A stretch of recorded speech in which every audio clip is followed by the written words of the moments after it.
शुद्धात्मानकम् श्रीरुद्ररूपम् ध्यायेत् शुद्धस्फटिकसङ्काशम् त्रिनेत्रम् पञ्चवक्त्रकम् गङ्गाधरम् दशभुजम् सर्वाभरणभूषितम् नीलग्रीवम् शशाङ्काङ्गम् नागयज्ञोपवेदिनम् व्याघ्रधर्मोत्तरीयम् च वरेण्यमभयप्रदम् कमण्डलवक्षसूत्राणाधारिणम् शूलपाणिनम् ज्वलन्तम् पिङ्गलजटाशिखामद्योतधारिणम् वृषस्कन्धसमारोढम् उमादेहार्थधारिणम् अमृतेनात्मदम् शान्तम् दिव्यभोगसमन्वितम् दिग्देवता समायुक्तम् सुरासुरनमस्कृतम् नित्यम् च शाश्वतम् शुद्धम् ध्रुवमक्षरमव्ययम् सर्वव्यापिनमीशानम् रुद्रम् वै विश्वरूपिणम् एवम् ध्यात्वा द्विजः सम्यक् ततो यजनमारभेत् अथातो रुद्रस्नानार्चनाभिषेकविधिम् व्याख्यास्यामः आदितयेव तीर्थे स्नात्वा मुदेत्य शुचिः रजतो ब्रह्मचारी शुक्रवासादेवाभिमुखस्थित्वा आत्मनि देवता स्थापयेत् प्रजनने ब्रह्मा तिष्ठतु पादयोर्विष्णुस्तिष्ठतु हस्तयोर्हरस्तिष्ठतु बाह्वोरिन्द्रस्तिष्ठतु जठरे अग्निस्तिष्ठतु हृदये शिवस्तिष्ठतु कण्ठे वसवस्तिष्ठन्तु वक्त्रे सरस्वती तिष्ठतु नासिकयोः वायुस्तिष्ठतु नयनयोश्चन्द्रादित्यो तिष्ठेताम् कर्णयोरश्विनौ तिष्ठेताम् ललाटे रुद्रास्तिष्ठन्तु मूर्ध्नादित्यास्तिष्ठन्तु शिरसि महादेवस्तिष्ठतु शिखायाम् वामदेवस्तिष्ठतु पृष्ठे पिनाकी तिष्ठतु पुरतः शूली तिष्ठतु पार्श्वजो शिवाशङ्करो तिष्ठेताम् सर्वतो वायुस्तिष्ठतु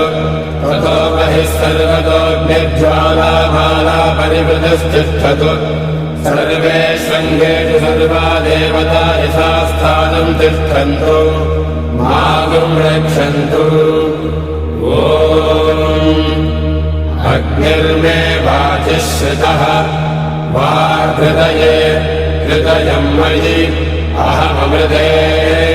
अमृतम् ब्रह्मणि वायुर्मे प्राणे श्रितः प्राणो हृदये हृदयम् मयि अहममृते अमृतम् ब्रह्मणि सूर्यो मे चक्षुषि श्रितः चक्षुर्हृदये हृदयम् मयि अहममृते अमृतम् ब्रह्मणि चन्द्रमा मे मनसि श्रितः मनो हृदये हृदयम् मयि अहममृते अमृतम् ब्रह्मणि दिशो मे श्रोत्रे श्रिताः श्रोत्रगुम् हृदये हृदयम् मयि अहममृते अमृतम् ब्रह्मणि आहो मे बिल्वम् शिवार्पणम् काशी विश्वेदापि नमः बिल्वदलाम् समर्पयामि ओम निधनपतये नमः ओम निधनपत ओम दिव्यलिंगाय नमः ओम भवाय नमः ओम भवलिंगाय नमः ओम शर्वाय नमः ओम शर्वलिंगाय नमः ओम शिवाय नमः ओम शिवलिंगाय नमः ओम ज्वलाय नमः ओम ज्वललिंगाय नमः आत्माय नमः आत्मलिंगाय नमः नानाविध परिमल पत्र पुष्पाणि अक्षतां समर्पयामि धूपमाग्रापयामि ओम प्रथमाय नमः ओम द्वितीयाय नमः ओम तृतीयाय नमः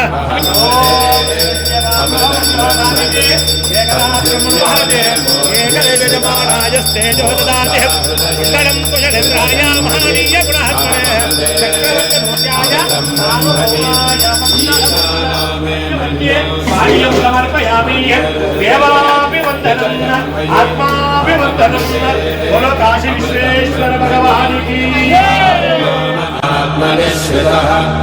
आत्मा हृदये हृदयम् मयि अहममृते अमृतम् ब्रह्मणि पुनर्महात्मा पुनरायुरागात् पुनरुत्थानः पुनरागोतमागात्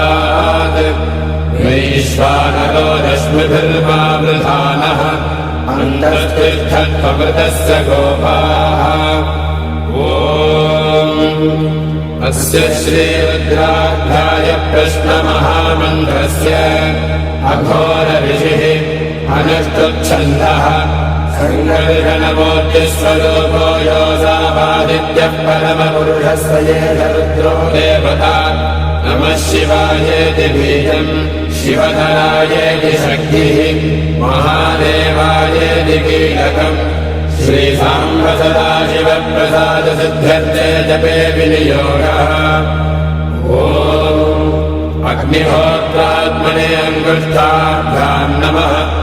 दर्शपूर्णमासात्मने दर्जनेभ्याम् नमः चातुर्मास्यात्मने मध्यमाभ्याम् नमः निरोधमशुबन्धात्मने अनामिकाभ्याम् नमः